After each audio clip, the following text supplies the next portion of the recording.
Hey everybody, thanks so much for making time to come out to our information session today. As you all know already, we'll be talking about Economics for Emancipation King County, a learning series that we're going to be hosting starting in January next year. Today we're going to go over who are the folks who are putting this learning series together, what is Economics for Emancipation, what you can expect specifically from Economics for Emancipation King County, and then we'll have time at the end for questions and any sort of application support you'll need. So the folks who are putting this cohort together are, for one, the organization that I represent, People's Economy Lab, which I'll talk a little bit more about in a minute. The other two organizations are Communities of Opportunity, which is an organization that is a public-private partnership between King County and Seattle Foundation.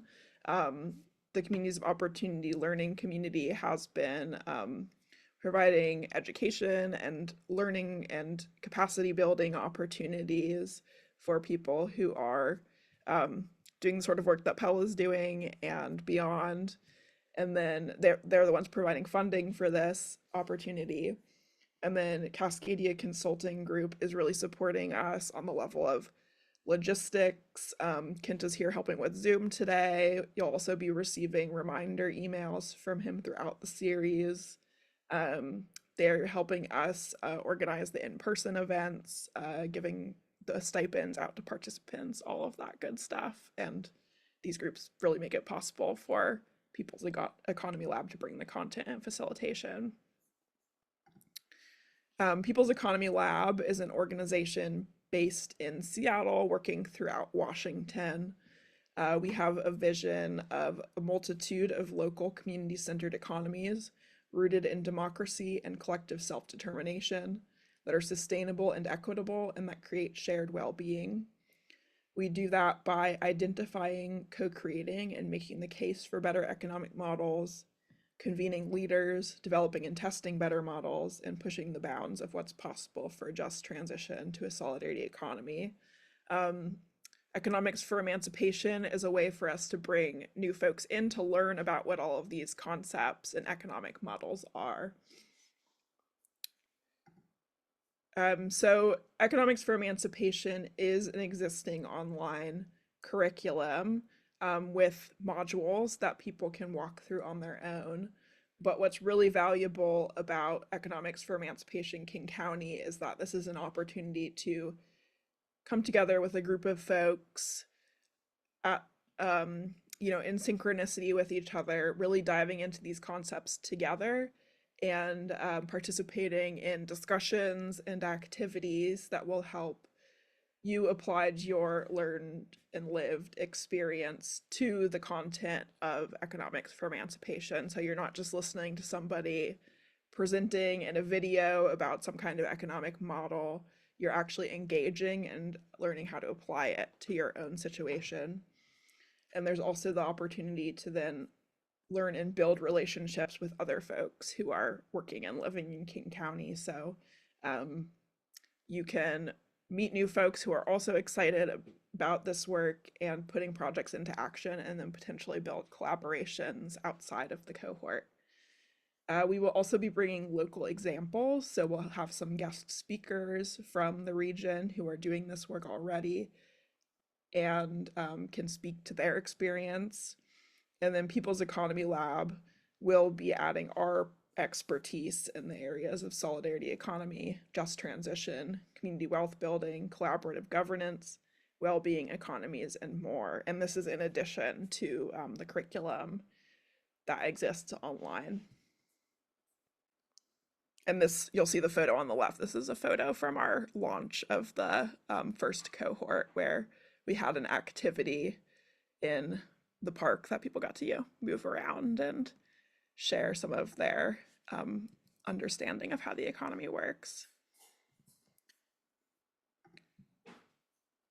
The topics that we'll cover include, we'll start off with just the basics of what is an economy and how we understand and create value within the economy. We'll introduce folks to just transition and solidarity economics.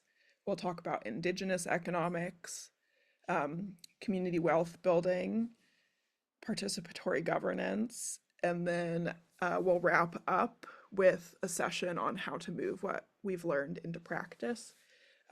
We are developing the curriculum that we used the first time around to include more topics that are relevant to the current political moment, right? We're facing a lot more pressures than we were 2 years ago. So we'll be tying in pieces like immigrant rights, labor organizing, mutual aid as a response to some of the federal cuts. And there's also opportunity throughout the series for folks to voice what they're more interested in learning more about, and we may be able to integrate that.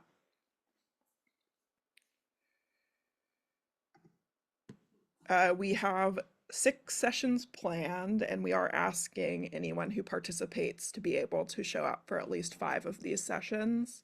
We're going to start and end with in-person sessions that are a little bit longer, to have more of the opportunity to build relationships with each other, and also have a couple of happy hour opportunities with folks from the first cohort, so you can meet them as well. The first session will be on January 16th in person. Should be about 3 to 4 hours total, and we're still working on a location for that one. The 4 sessions in between will be online for 2 hours each. Those will be on January 29th, February 5th, February 19th, and February 26th. And then again, we'll end with another afternoon session on March 13th in person. In terms of support, we know it's difficult for people to join during the work week, during a work day, so we want to support participation as much as we possibly can.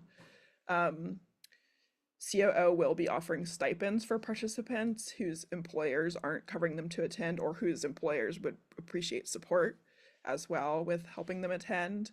So the 4 online sessions, which are a little bit shorter, will be $125 per session that you would receive. And then for the in-person sessions, those will be $250 stipend each. And then additional supports that can be offered throughout the series will be Grubhub gift cards for lunch while you're attending the online sessions, caretaking support for anybody who needs that during in-person sessions for childcare, elder care, etc. And then we will, of course, be providing food at the in-person sessions, always important.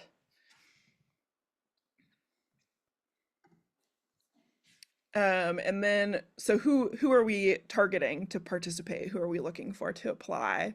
We are hoping to have a cohort of 20 to 25 people. We are prioritizing frontline community members whose experience has been most shaped by economic and environmental injustice, and in particular, the audience that People's Economy Lab prioritizes is Black, Indigenous, and people of color. That does not mean that white folks can't apply, but just that we'll be prioritizing BIPOC folks. Participants do need to be King County residents, and we're hoping to bring in folks from outside Seattle, like within King County on the outskirts of Seattle, because we know a lot of communities have been pushed out of Seattle onto those outskirts. Staff and board from community-based organizations and philanthropic organizations, labor and community organizers, artists and other cultural workers, small business owners, government employees, and elected and appointed leaders. The reasoning behind those is we really want folks who will not only absorb this information themselves and use it individually, but be a catalyst for sharing it with other folks in your network and putting it into action. And this is a little bit more of a 101, so if you're already pretty familiar with alternative economic systems, it may be not quite what you're looking for. You might want to do something more advanced, but if you are, like, for instance, I heard a few folks who have worked on co-ops before, if you're really knowledgeable about co-ops but not other areas of alternative economic systems, then I think this would still be a good fit. Yes, and then I said people who will share their knowledge with their workplaces and communities. You do need to be affiliated with some kind of group to participate, although that's pretty broad. Just think about like who are the folks who you would be sharing this with once you've participated. And then finally, the application process. We have a Google form. If you don't know where that is, please let us know. We can share the link with you. But also, if the Google form format isn't accessible for you, please email me, let me know, and we'll find another way for you to submit that. We will be taking applications through December 7th, and then we'll let folks know by December 19th if they've been accepted before the holidays, so y'all can start planning for how to attend the sessions in January. Yeah, and that's the long and short of it. Do folks have any questions? I'll stop sharing so we can see each other. Yeah, go ahead, Jessica. Hi, Jessica Thiessen. I represent Sunrise Fairs and I'm a participant in a collective that is growing specifically within King County first. However, the team is made up of people that are not necessarily residents of King County. Would we be able to attend? Most of our business is right now focused on King County and the economics there. So I see a lot of value add, but I don't know if we would be considered. Yeah, that's a great question. I'm wondering, Whitney, if you would be willing to answer that because that's been more determined by funding from COO versus People's Economy Labs preference. So sorry, I was pulled away for a second. Could you repeat the Yeah, question? the question is if folks are working in King County but don't reside in King County, would they still be able to participate? Yes. Just please make a note of that. And we are required to collect zip code information of participants by King County Council just to sort of be able to report up the reach of King County, opportunities and services. So please just use the zip code of where you're working or um, where maybe if you don't have a physical office location, um, like the communities most that you're working with are, if that makes sense. Thanks.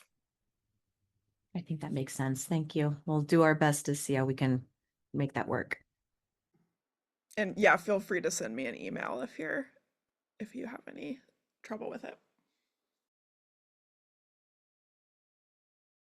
Hi, sorry, I can't find the icon for raising my hand. If it's okay, just real quick. I just want to say I don't know if it was coming from the same people, but I had the similar question. My business is all remote, but we're working with all like organizations that are community based in King County, and some of our team is in King County. And I sent this same question last week to Shiho. And she sent me back like a quoted response from like COO that said that the applicants do need to live in King County. So I just wanted to clarify because I'm Yeah, getting kind of two different answers there. no, super fair. That was not COO. That was me. That was my ignorance of thinking that folks had to be a resident. So no, I think go with what Whitney just said. That Okay, so just make sure we're including zip codes about the work and the. Okay, thank you yeah, so yeah, much for yeah, yeah. clarifying. Sorry about that first response.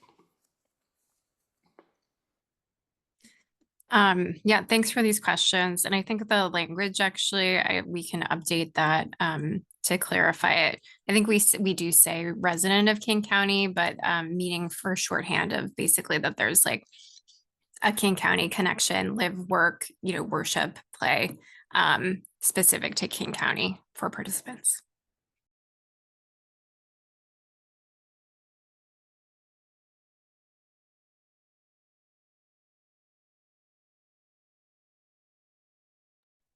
I've got another question. Is there any sort of like backup application. Obviously, we respect everyone's like choices when they choose an applicant, but I have team members that are interested potentially, but feeling very that are white and feeling very uncomfortable about not wanting to take a spot from a BIPOC attendant that might get chosen. So, is there any like backup list that people could join, or what would you recommend just to handle that? Yeah, I would say just applying, and it will be part of our decision process, but it's yeah, you should definitely they should definitely still apply. And yeah, we'll manage that on our end.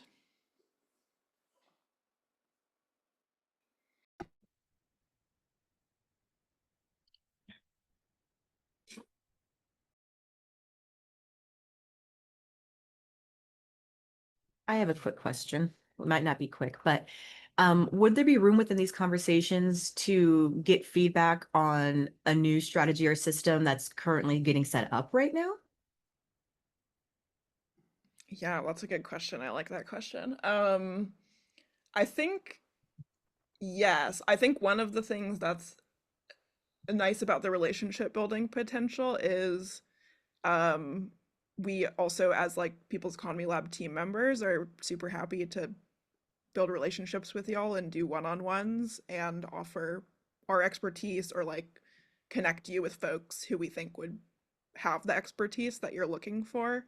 Mm. Um, so yeah, it's not necessarily built into the curriculum, but we would, I think, be willing to make space for it. Wonderful. Trying to put the wheels on the bus while we're rolling a little Yeah, bit. yeah, do it.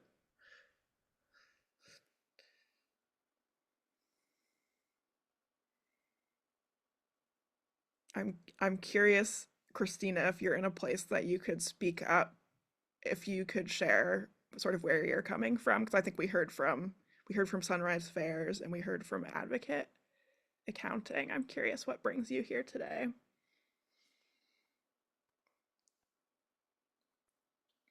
Also, if you're not in a place to talk, that's fine too.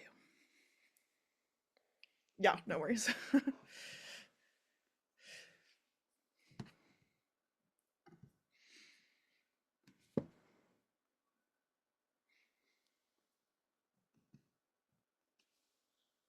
Laura, just a quick note that I'm also taking note of some of these questions or trying to find what is summarized them just in case we Yep. want like a Q&A, like notes Thank you. document for follow-up. Thanks very much. Can you hear me now? Yeah. Okay, perfect. Yeah, I have sort of a looser connection. I've been volunteering around Seattle with a Soapbox project, and I heard about this through Restaurant to Garden. I think they're part of the first cohort. Yeah, so they sort of brought this to my attention, and yeah.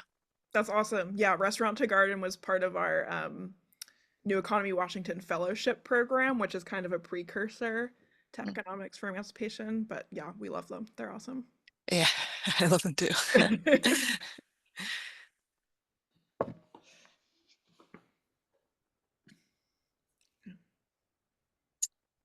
Yeah, any final questions? Um, Also, like I said, please do feel welcome to reach out at any point during the application process. I'm happy to respond to questions offline. I'll put my email in the chat. Um,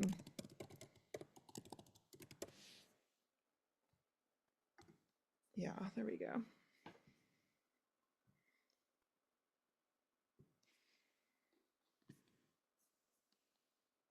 Cool. If there's no more questions, I think we can just call it for now.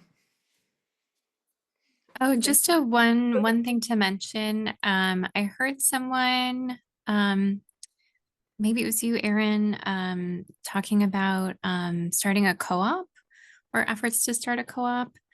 Not sure who was, sorry. But Yeah, that wanted was me. to, oh, it was, okay, great. Um, wanted to share as an example of the kind of space that was created in the first iteration of this People's Economy Lab. Really cultivated some really great connections and conversations between participants. And in one of those, someone was like, hey, I would really love like a deeper dive or to better understand like what are employee owned cooperative models like and what's happening in our region. And someone else is like, hey, I actually ran a cooperative like meetup event and would be happy to organize some things for this group specifically. COO, we were able to support, and now we're still doing these ongoing cooperative learning sessions that are open, really broadly, kind of casual. They're not the meetups; they're a little bit more formal than the meetups. And we've done, gosh, I don't know, 12 of them so far in different employee-owned businesses in the King County region. Financing, resident-owned cooperative structures, co-living structures, et cetera.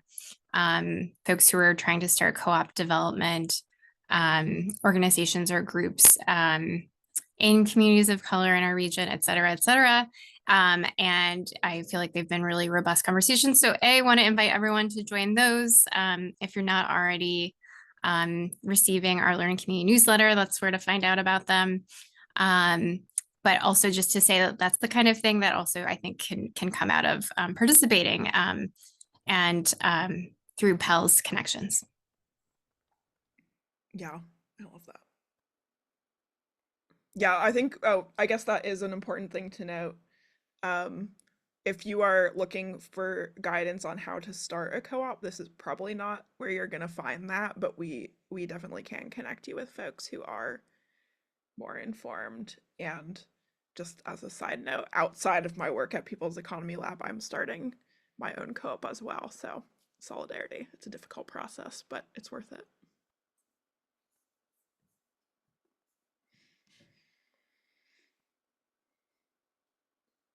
Cool.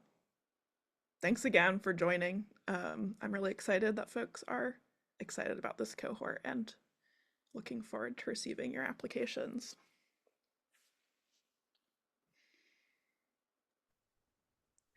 The community or the learning community newsletter, is that the same thing as I am getting some emails about like lunch and learns? Are those the same thing or two different things? Oh, good question. We do sometimes have lunch and learns, but it would be more broadly. So I actually sent out the email today. So if you didn't get an email from the learning community today, then you are not on the listserv, and I'm happy to add you to the list. I'll check. Thank you.